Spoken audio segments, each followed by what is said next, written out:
Okay, please tell me how you came to live in Ashland. I came to live in Ashland because I became engaged to Professor Gregory Neal Dougherty. I had been living in Chapel Hill, teaching at the high school there. We both met in Rome one summer. We were both Fulbright scholars.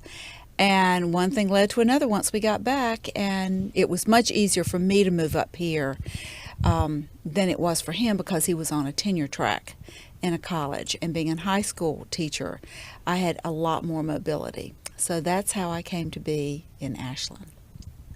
How long have you been professors here? Well, now Greg was a professor here before I met him in Rome.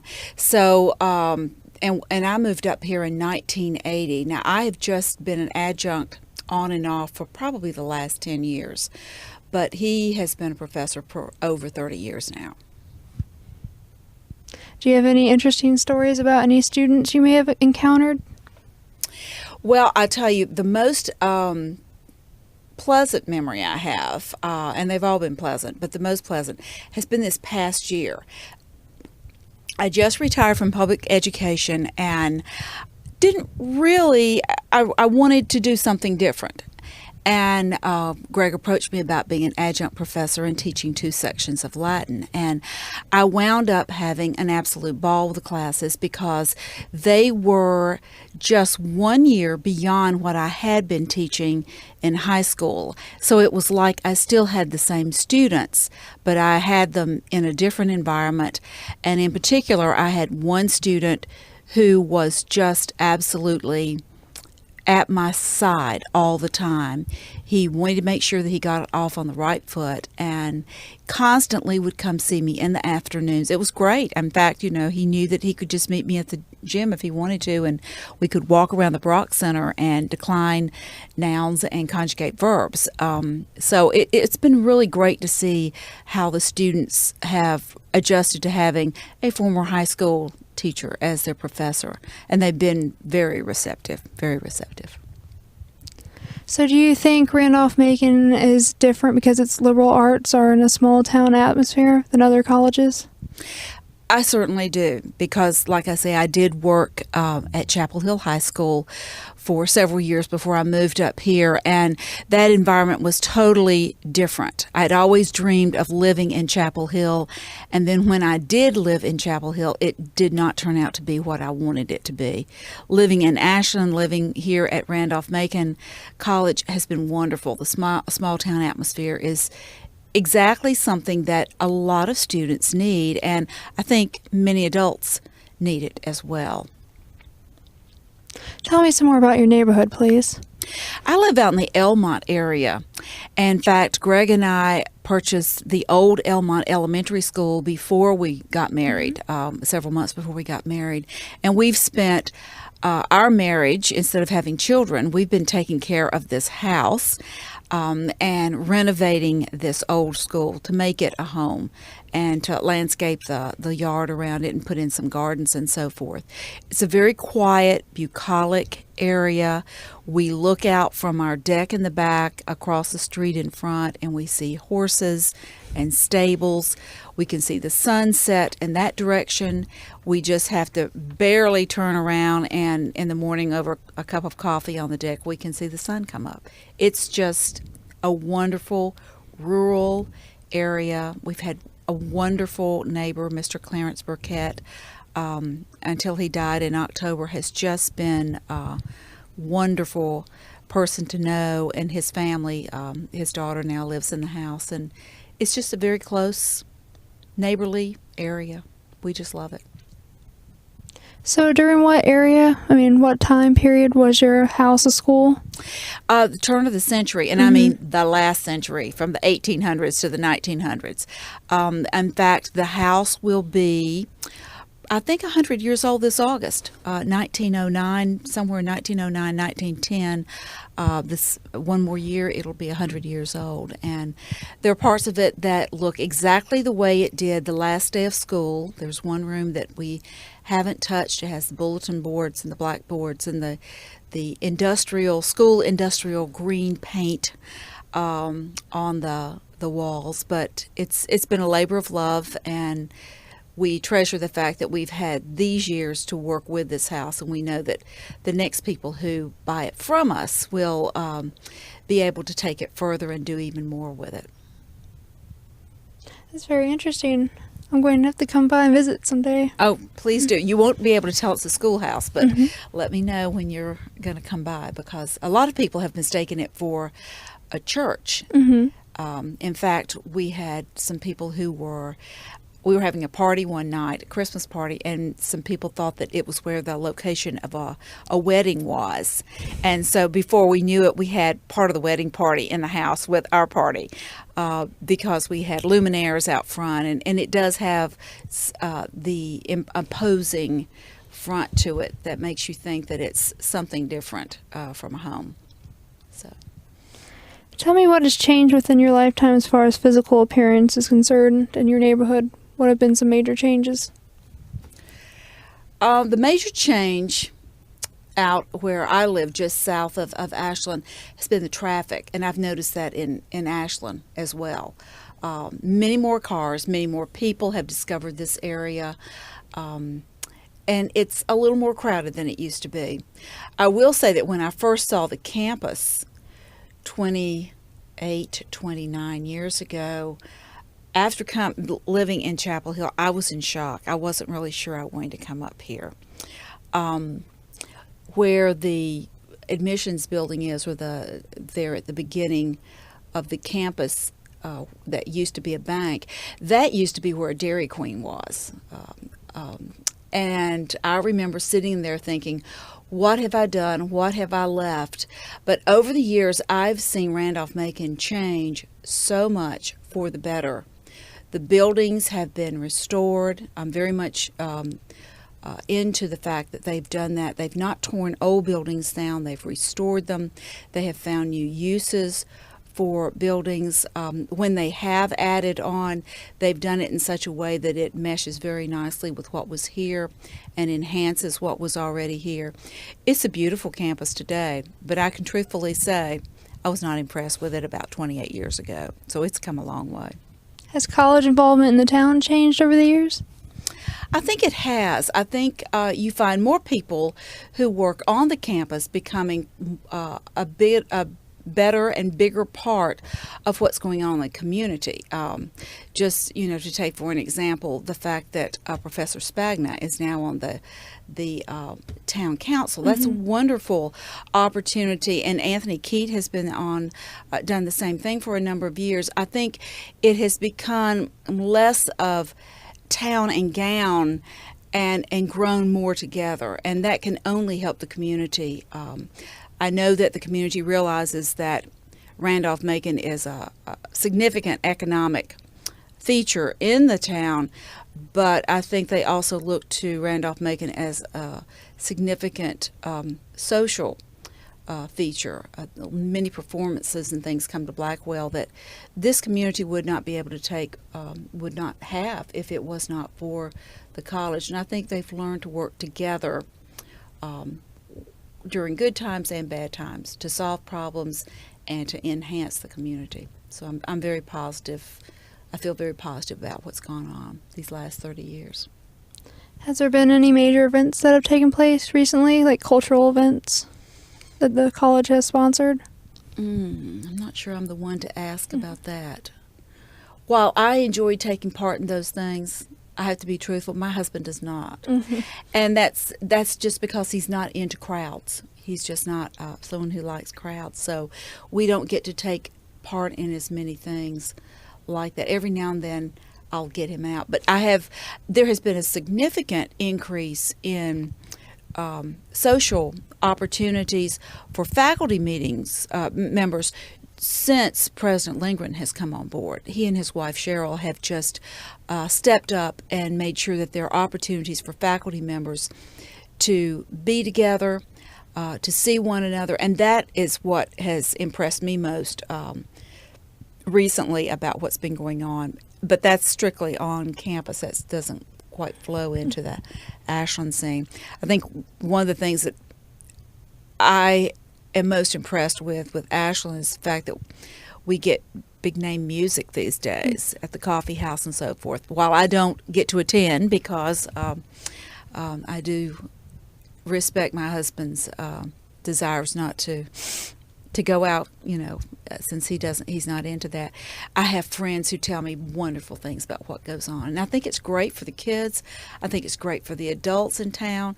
I think many of the adults my age are excited about it because they remember doing that when they were your age. I mean, I remember going out and seeing concerts, especially with my friends who went to UNC Chapel Hill. We would always get to see concerts and things like that. And it's great that you can see these people here, and you don't have to go into Richmond, or you don't have to go to Fredericksburg or D.C.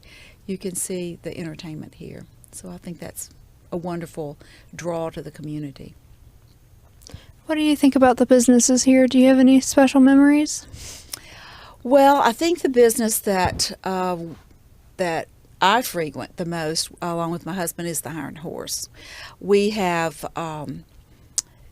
we looked early on for a place in Ashland where we could go out at least once a week because we determined before we got married that we wanted to have one night a week as a date night. And Tuesday was it, which coincided with Women's Club, so I could go to Women's Club on Tuesday afternoon and then meet him at the restaurant that would be across the street. It wasn't always the Iron Horse. There have been several other eateries there, some more for college students than for an older clientele. But we've really enjoyed going there. We know Mimi, and while she was there, and her children, we've watched them grow, and we know we'll be able to do the same things with the new owner. So we've really enjoyed that particular business. We have frequented other businesses, most notably the Caboose. We love that. And I love Crosses. Don't go there very often, but there's a reason why I don't. My father was a grocer. He had a grocery store very similar to Crosses. It's very hard for me to go in there because I look for my father when I go in there. So I love it. I love the fact that it's there. It reminds me very much of his grocery store, and he did the same thing. He used to take groceries to people who couldn't get out to get them, and I can remember my dad doing just what they did. They'd go to the house, deliver them, and sometimes even put them on the shelves or in the refrigerator if necessary. So that small town atmosphere, that piece right there reminds me so much of my childhood in Hickory, North Carolina. And so it has a very tender part in my heart because of that. Do you think any of the businesses are being threatened by new development? I know there is a segment that feels that Walmart was really going to do it. I think because of their stand against that and a smaller Walmart going in, that the threat has been lessened of the big box. I think that whenever you are close to a highway, the way Ashland is, and I mean really close, it can hurt you and it can help you. The community benefits from the economy, the economic boost of people coming through the town, but it can also be a distraction and detract from the town. I think the city council has worked very hard, town council has worked very hard to make sure that that doesn't happen. I living south, I don't see it as much as my friends who live in Ashland. We have the best of both worlds. We live close enough to be here in 3 minutes. We live close enough to be in Henrico and Richmond in 15 minutes. But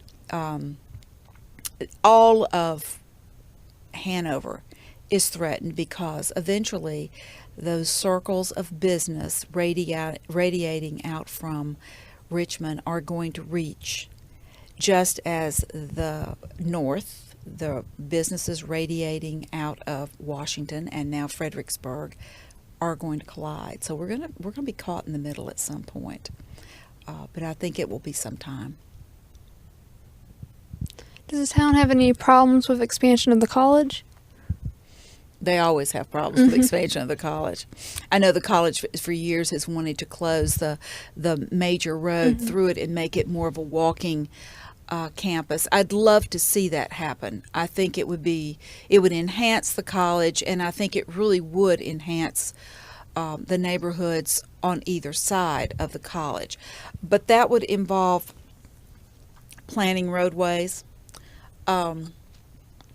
And I'm not sure that has been addressed to the satisfaction of the people living in both the north and the south of town.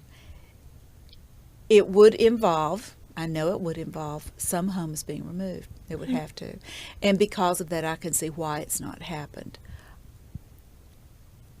And you've got to consider everybody in the town. We all have to live together. And if it's just not feasible, it's not feasible. I would like to see it happen, but I don't live, as I said, in Ashland, so I can see why it's not as much of an issue for me as it would be for someone else. I'd hate to have to be on US 1 all the time if I lived in the northern part or the southern part and couldn't make access some other way. Yeah. Right now, what are the big gathering places in your neighborhood? The Ruritan Club in Elmont is the big place to be. They sponsor scouting activities, and the Ruritan Club also is the place to go for yard sales and for wedding receptions. And they twice a year have a wonderful day when they sell Brunswick stew or barbecue chicken or homemade barbecue, which was made by our neighbor Clarence Burkett, and now his daughter has taken over doing that. So that's one of the major places. The other one would be the churches in the area. They're always a draw, and the schools also are very much a center of the communities. And the school system in Hanover has very much an open door policy with the community in allowing community events to take place in them, just as Randolph-Macon does. What do you feel about Duncan Memorial's involvement in the town? Because it's located right near the college. There was a time when I thought, poor Duncan Memorial. I mean, how can they function because they're just part of the campus? But I don't feel that way anymore. And they're such an integral part not only of the campus, but they make, I think, a nice bridge between the college and the community. And their closeness between the two. I mean, they really are a bridge.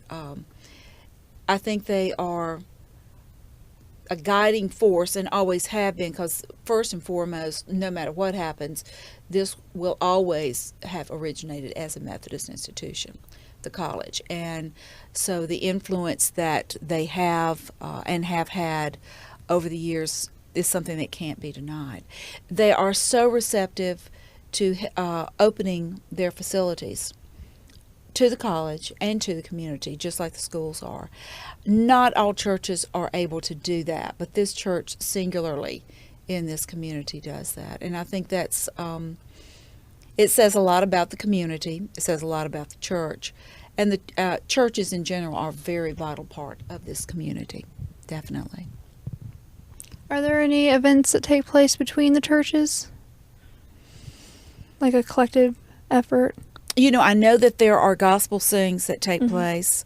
I know that there are arts and craft fairs that they work on, and I feel sure, since I'm not a member of this community per se, and as far as churches go, I feel sure that there's some kind of ecumenical council that allows these churches to work together. I know that when anything in the community happens, you can expect St. Anne's and St. James and the First Baptist Church, all of the churches in the area with Duncan to unite behind whatever catastrophe is going on and to assist in any way.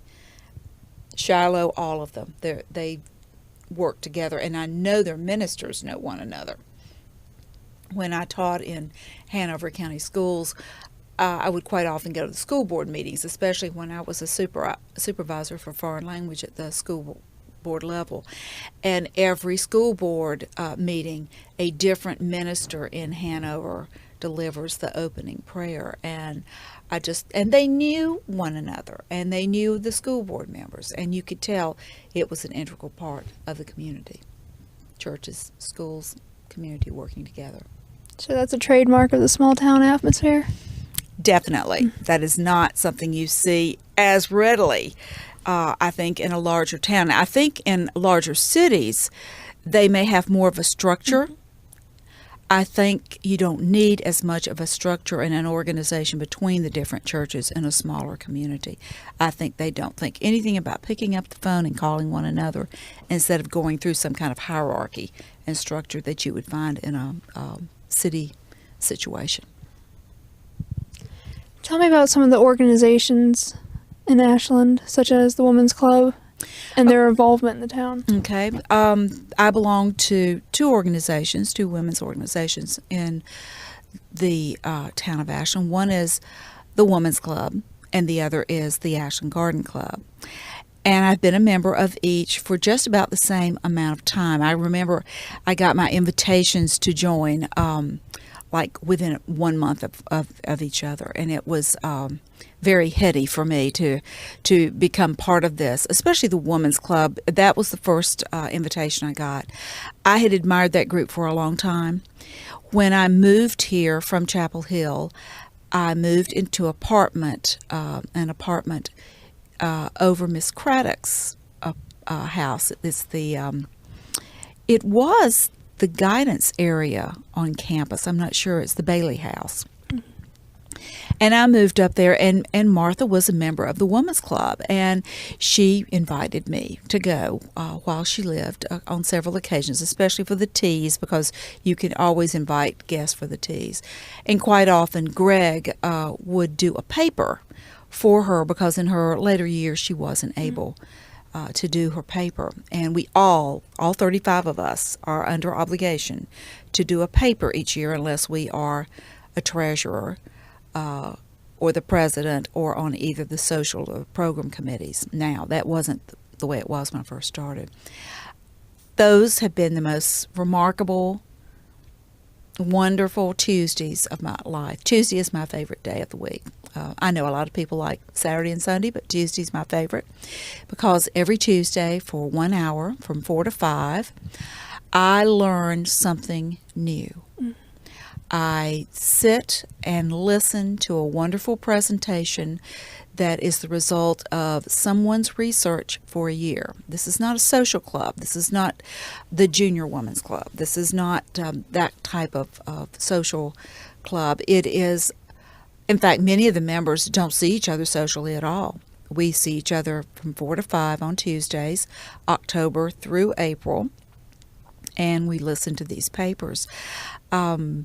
Sometime in late years, and I've done this myself, they've developed into PowerPoint presentations, or sometimes you have a guest speaker who comes. But my favorite papers, the ones I've given and the ones I have attended, have been the ones that are by a speaker who has not only researched her topic, but she has devoted time toward writing up her topic and read her paper to us. It is probably a very archaic practice, but I know I have to credit it with my ease in speaking publicly, and I certainly credit the year or 2 years, I think it was 2 years, I was secretary, because I had to write the minutes. And I learned how to write. I mean, it was like journaling. And my writing skills were honed during those 2 years, and I am the writer I am today because of that. I'm not sure every secretary would say that. Some spend more time with it than others, and of late there has been a tendency to make the secretarial minutes as brief as possible. But I'm of the Dorothy Jones frame of mind. Dorothy was one of my favorite Women's Club members, and the Marion Herget frame, that if someone took a year to do it, you can take 5 minutes to write it up and really get the essence of what that paper was all about. So it's been a love of mine. I've truly enjoyed it. The other organization I'm active in the town of Ashland is the Ashland Garden Club. And it is more of a social setting. It is a group of women who love gardening and love conservation and preservation. And those are the two missions of the club. We meet monthly, about the same schedule as the Women's Club, only we do meet in September and May and June, but we don't meet during the summer months like the Women's Club does not do with that either. I've learned a great deal about gardening.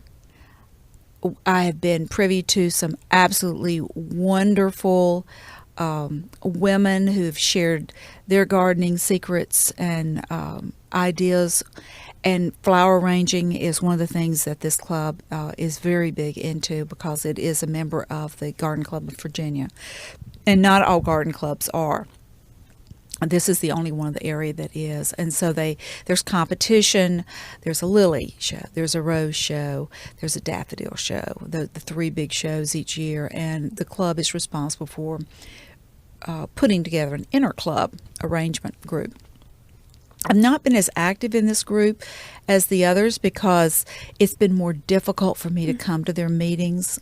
Teaching and not getting out of school till 3:30, and the meetings beginning at 3:30 had caused a problem for me for years.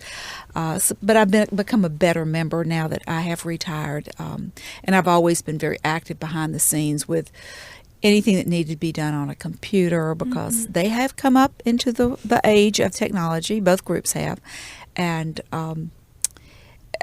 always have been active in the Garden Week, because there's always a tour associated with this club for Garden Week, and I've chaired that before, and so it's a lot of fun. I've learned more skills, different skills, and I think that's what is so interesting about this community. Doesn't matter what your interests are, there's an activity for you, and you can bet your bottom dollar you're going to learn more and grow more as an individual. This is a community where knowledge is stressed, learning is stressed at all levels of your life, and it allows you to be that lifelong learner that we want our students to be and our children to be. And I have found that I've become a lifelong learner through those two organizations in Ashland. Has the Garden Club had any major town projects? They have. In fact, we have an ongoing project at Scotchtown. We're one of the groups that's responsible for some of the grounds there. The Garden Club of Virginia has that as one of its historic preservation sites, and we help them with that. We help behind the scenes quite often with tours, like the Christmas tour that Hanover Arts and Activities Center puts on. We usually do a house or two for them. I think that was what was done this past year. There is a big gala that's going to be in the fall for one of the local groups that assist particular families and children that have special needs, and we'll be assisting with that. We're going to be doing the flowers for that. So not only in the community, but at the college. I know when the president's inauguration took place, the Garden Club of Virginia was, well, not the Garden Club of Virginia, but the Ashland Garden Club, a member of the Garden Club of Virginia, was asked to assist with the tables, decorations, and so forth. So we find ourselves, the community knows we're there, and when they have a need, they don't hesitate to call the president and say, we need someone to do this, this, and this. And she's very good about rallying the forces and getting us organized and out there. Did you participate in the Strawberry Fair? I did not participate in the Strawberry Fair this year. In fact, we were out of town, so we did not participate this year, but it's one of my favorite events in Ashland. I love strawberries, and it's just always an exciting atmosphere. I miss it being on the old campus, but I think that now that's a perfect opportunity to talk about the town and the community and the college all working together to come up with a solution to a problem, because those trees were suffering, the maples and the oaks on the old campus, and there was a need to move that just slightly north to the Fountain area, and I think that's been a very good compromise. And there, the street is closed, and that's at least one day when everyone gets to see what it would be like if it was closed the whole time. Have you seen any other renovations on the campus? The old chapel is the one I'm most familiar with, and the Wash Frank Hall, of course. But old chapel, because the upstairs lecture hall with all of its electronic gadgets is something that is being used by the classics department on a regular basis. Each year, the first Saturday in December, Latin teachers from all over the state are invited to attend what's called the Saturday Seminar at Randolph-Macon College. And they come and they listen to a day's worth of information that they can actually take back to their classroom and use on a Monday morning, or whenever they want to. I know that doesn't sound like anything special, but Latin teachers, as a rule, are the only Latin teacher in the building. There's only one. And so you don't have anyone to talk to like the Spanish teachers. They have, 3 or 4 people to talk to. Or the English teachers. They have a whole department to talk to. So this gives Latin teachers a day each year, and they used to do this twice a year, but they've cut back, to go to this building and use this facility, which is just perfect, to learn, to talk, to share, to network. And it's been a wonderful venue, and that's something that I think has really enhanced, that Old Chapel building has enhanced that. I know it has enhanced the programs, the other programs on campus with the students. So that renovation in particular, I think, has been wonderful.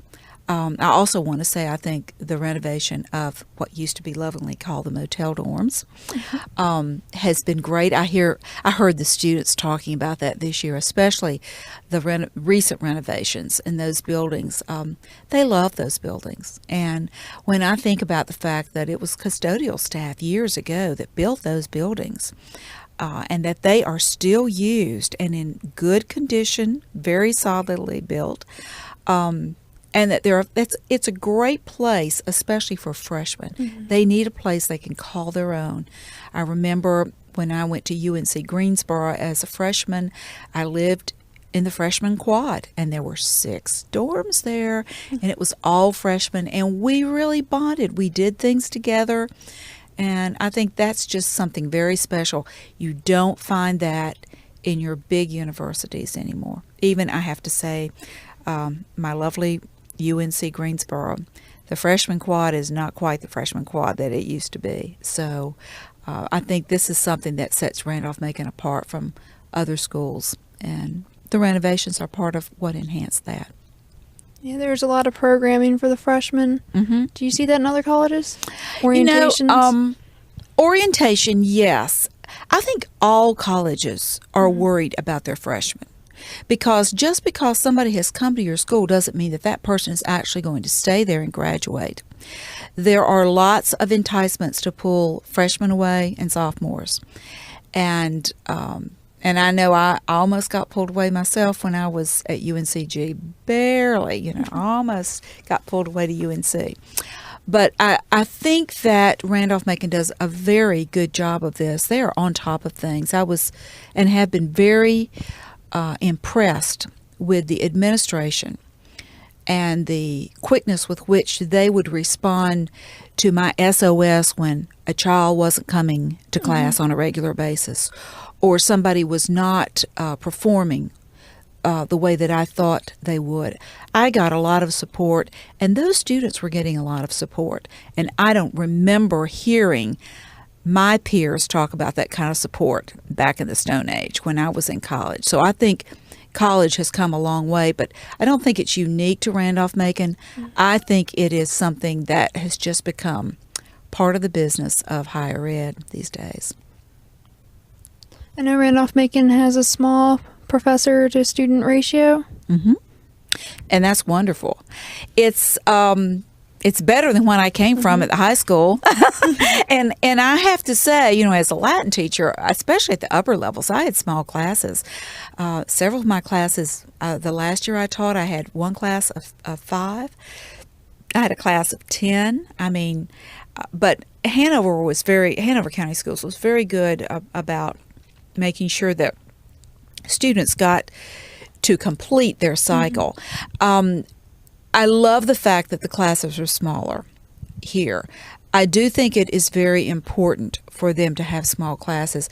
We have a student clientele here that needs that attention. One of the things, it didn't surprise me, but I know it surprised my husband when he first realized it, is that we have a lot of students with special needs and with IEPs and so forth, as it were. That's not something that was foreign to me when I came, because I was used to that in a public school setting. But I think for the professors, it has been a shock to them. But what you have at a lower level is going to find its way up at the next level, because you have to meet the needs of the students that you accept. And Randolph-Macon has done that not only with special programs and smaller classes, but I will say having the tutoring program, amazing. I loved being able to contact the Latin tutor and say, so-and-so and so-and-so will be calling you. This is their email, and if you don't hear from them, let me know. So we could make sure that those needs of the students were addressed at the beginning of a slide downward instead of at the end when nothing can be done. So I've really appreciated that, and it was very easy. I love the fact there's less bureaucracy when it comes to this than what I encountered in public schools. It's a much more professional way of handling things, but I do realize that in public school you have other concerns that, especially the age of the students. Here, it's age appropriate. The intervention is age appropriate. And so there's less bureaucracy. Lower level has to be more because of the age. What do you feel of fundraiser events and Making a Difference Day?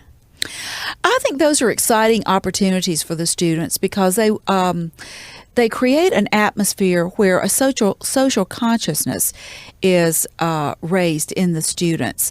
Now, that was a big thing in the 60s, late 60s, 68 through 72 when I was in college. We knew about Vietnam. We knew about social issues. We reacted on campuses. There's not been a lot of social unrest in the intervening years. Perhaps there should be more. And I'm not advocating that there should be more, but I do think an awareness is very important for our students. They need to learn how to live in this world. The world that they came from, the nice cocoon of their parents' house and community, it may not be what they find is the reality of the situation when they graduate. I do believe a college owes students much more than a learning experience associated with a book, a classroom, and a lab. That's why I think the dorm life is so important. I think all students should live on campus. That's why I think having a strong library system is very important. And that's why I think having things like Making a Difference Day and the fundraisers, bringing canned goods in instead of a library fine, I think that's just a marvelous idea. Let them know there's a food bank that needs help. Those opportunities are tangible ways in which students can learn about the world around them, and they can say, oh, okay, when I graduate, I can do something more about this or continue. And so I think it's a great service that we offer the students and our community by offering these opportunities. Do a lot of the graduates return to Ashland to live? I don't know what the percentage is, but like I know in the classics department, in recent years, the students who have graduated and gone into teaching have settled here. We grab them as quickly as we can. I know I wouldn't have retired if somebody in that department had not graduated. But the time was right. She wanted a job. I wanted to retire. It was perfect. They want to stay here. In fact, one of the ones that graduated this year who's not going to graduate school, that was her big goal. She wanted to get a job in the area because she wanted to live in a small town. She had enjoyed the experience she'd had in Ashland, and she wanted to replicate that in her life. And do you think the rise of students owning cars have changed student life? Yes, Over because the they years? can get in their car and they can go anywhere they want to. But I think they can also get on the internet and go anywhere they want to as well. So I think there are lots of things out there. The world is not a small place anymore. It's not unheard of for students to have traveled overseas numerous times before they get to college. I know the students that I had in high school went with me. Some of them went with me twice to Italy in the time that I had them over a 6-year period. So it's not just cars. It's internet. It's television. It's everything is just out there. It's amazing when I think about the changes in our lives since I was a student. And then when I think about my parents, both of whom lived during the Depression and World War II, I don't know how, they handled all of this, because I find it hard to handle the changes. But students take it for granted. They don't know that they're just 20 or 40 years away from having outhouses instead of indoor plumbing, let alone internet. But I do think cars pose a distraction, but they also pose an opportunity. You have to look at it both ways. How does it feel to live in a town with the railroad tracks running through it? Very good question. I know that I did not want to live on the tracks when we were looking for a house, because I didn't want the danger. I see it as a danger, especially with some of the fast trains. But we live very close to the tracks. That's where we live in Elmont. And if something happens and that train doesn't come by, you get so used to it. I will wake up at 2 o'clock in the morning if I don't hear the train. And, that'll happen sometimes in the winter when it snows and there's ice and I know something is wrong because subconsciously I didn't hear something. So, it's a tie to the past. It's also a tie to the future. I love the train because we can flag it down and go to D.C., and Greg and I prefer to do that rather than get in a car and drive up there, because neither one of us are into 95 in a big way. So it's a blessing and a curse. And I think over the years I've realized it's much more of a blessing than the curse I thought it was. I grew up in a town with a railroad track down the middle. But the railroad track that went down the town I grew up in was not a distraction as far as the noise. It was a social distraction. You truly lived on the right side of the tracks or the wrong side of the tracks. At Ashland, it's never been right and wrong. Everything's right on either side of the track. It's just the track is there in the center. It's not a dividing point. Again, it's like a bridge, and it's just taking you to other opportunities. But that was not, I thought it was going to be like the train I grew up with in my hometown, which divided social classes, divided one middle school from another middle school, that type of thing. It wasn't unifying. The train in Ashland, the tracks are unifiers. Has Ashland always had good relations between social classes? I really don't know the answer to that. I have not perceived that there's not been a good relationship, but I can only speak from what I've seen and the interactions that I've personally had. And I think a lot of whether you have good interactions or poor has to do with how you're raised. And this community, everybody works together, everybody goes to school together. And I know that, of course, that wasn't the way it always was, and it wasn't that way where I grew up either. But it doesn't seem to have had the same, they didn't seem to have had the same problems that, say, Richmond obviously had and still has, because I think a lot of their problems stem from past racial problems that they had. So race relations have been good as well in Ashland? As far as, as I've seen him in the 28, 30 years I've been here. But again, I came here after the issues were legally resolved. And so it's hard to tell. I don't know. But I hear stories. And the stories I've heard from the people who have lived here all of their life indicate to me that there weren't problems. There was an understanding that people were treated differently, but I think that there was such a social conscience in this area that when the opportunity came to resolve those differences, it was met with open arms, not with resistance. But again, that's the take I have on what I've heard, and I've only heard one side of the story. What do you think are Ashland's most colorful characters, personality-wise? Dead or alive? You want Either. them alive? Either. Well, dead would have to be, first and foremost in my book, would have to be Nina Peace. She was a member of the Women's Club, gave some just wonderful papers. I remember one on baseball. Who would have thought Nina Peace was a baseball lover? Forthright. Could get herself in a lot of trouble with people, but her heart was always in the right place. The words just didn't always come out exactly the way I think that she really wanted them to come out. The meaning wasn't, people didn't take the meaning for what she thought.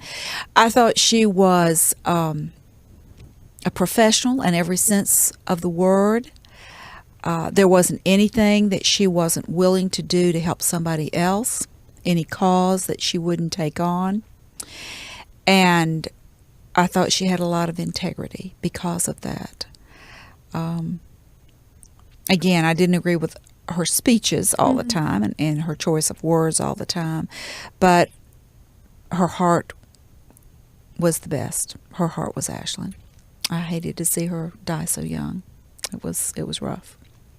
There's a statue of her outside the library. Right. There's a bust of her outside the library in the plaza. And from one angle, it really does look like Nina. And I love it being there because I see it every Tuesday when I go into the Women's Club of Ashland. It's like she's just right outside the door, So it's very special. And I know a lot of the members feel that way because she was a member for a number of years, and we meet every Tuesday at 4, and she worked her schedule as a lawyer and as judge around that 4 o'clock meeting, as many of us did around things, but that was really rough for her to do, but she didn't like missing those meetings. Her son was interviewed for this project. Yes, and he has, of course, his political aspirations and ideals are the antithesis of his mom's, but she would and did support him and his views totally and completely, and was totally and completely proud of him. And I'm glad he was part of this because I'm sure he had a lot to say about Nina. And that's a voice that's been silenced, but needs to be part of this because she is definitely a voice that helped to shape Ashland. Are there any other voices like that you can think of? Any other influential people? I'm trying to think. See, I know there are others, and I know their names, but they don't have a personal. I don't have a personal right connection with them the same way. I would say Martha Craddock, but Martha Craddock wasn't the voice. She was very quiet, little lady, retired school teacher, but had an opinion. Devout in her religion, Presbyterian, went to the Ashland Presbyterian Church. A really, for me, a very special person.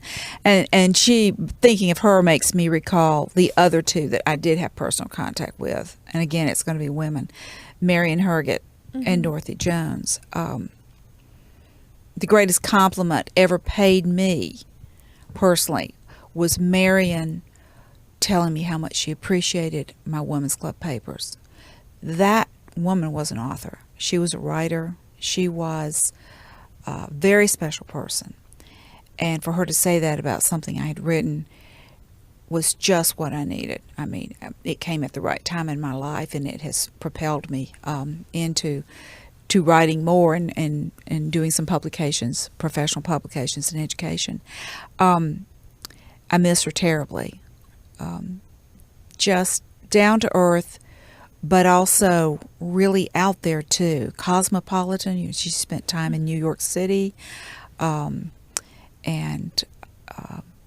knew movers and shakers up there, but yet was her happiest here and found a niche for herself and shared her immense writing talents and speaking talents here.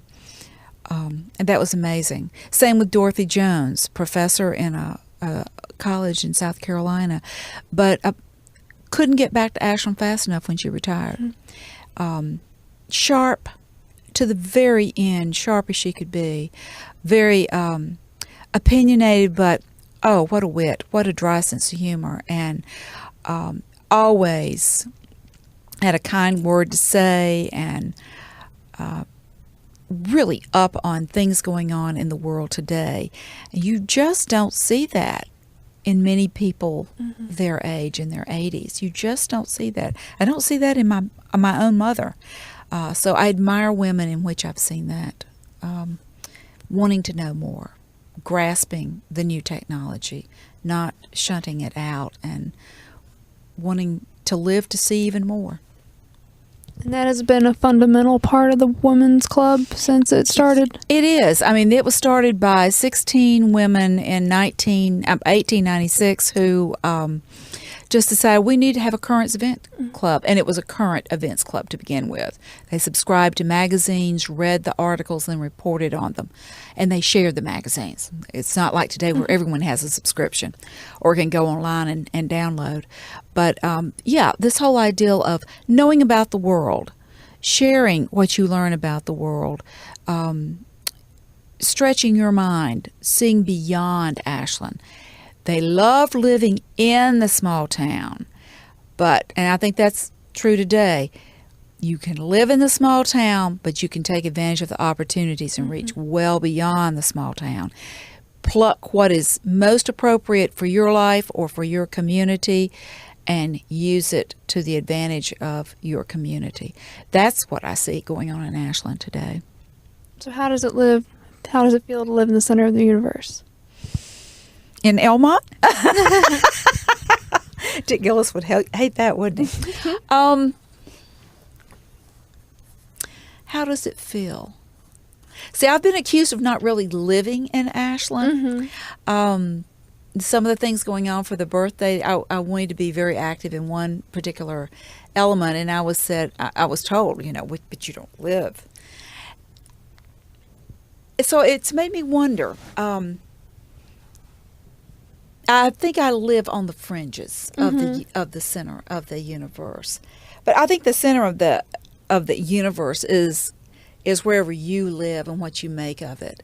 I just think that it's an appropriate phrase for Ashland because so many people have made something of living in Ashland. They've made it the center. They've used it as a centering agent for their life. And I think that's what makes it the center of the universe, not where it physically is on the map or so forth. I just think it's a state of mind more than a place on a map. And I like living in that state of mind. So what is there to be done for fun in Ashland? I know there are a lot of outside activities such as biking. Right, and I know about the bikers, not because I am sitting astride one, but I'm on the 76 bike trail. And on Saturdays, we don't leave the house between 8 o'clock and 11 for fear that we will kill one of them or they will do damage to us. So I know all about the bikers. What is there to do in Ashland? I think anything you want to do, you can do in Ashland. It's all here. It's just, are you going to take advantage of it? And the good thing about Ashland is that most people, not all, but most people will not hold it against you if you don't dabble in everything. Pick and choose, do what you want to, and they leave you alone.